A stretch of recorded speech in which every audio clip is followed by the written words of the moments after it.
Les membres de l'Église peuvent être influencés quotidiennement par une culture immorale et une heure par semaine à l'Église est tout à fait insuffisante pour contrer l'influence de cette culture. La transformation du cœur est accomplie par l'œuvre du Saint-Esprit dans nos vies.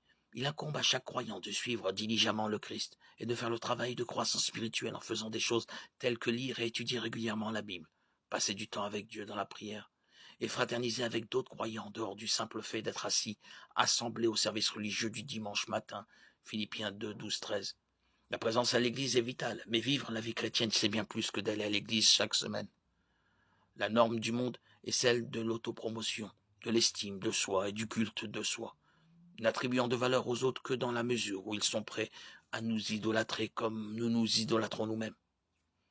Une telle attitude conduit toujours à la discorde et la jalousie, résultat inévitable de l'adoration du Dieu du moi. Le remède se trouve dans Tite 2, 11, 13. En effet, la grâce de Dieu, source de salut pour tous les hommes, a été révélée. Elle nous enseigne à renoncer à un mode de vie impie aux convoitises de ce monde et à vivre dans le temps présent conformément à la sagesse, la justice et la piété en attendant notre bienheureuse espérance. La manifestation de la gloire de notre grand Dieu et Sauveur Jésus-Christ, la grâce de Dieu répandue sur ceux qui lui appartiennent par la foi en Christ, nous permet de renoncer aux passions mondaines, d'écarter l'immoralité et de vivre dans une humilité pieuse les uns envers les autres. Ne faites rien par esprit de rivalité ou par désir d'une gloire sans valeur,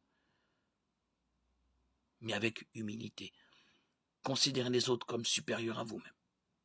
Philippiens 2, 3.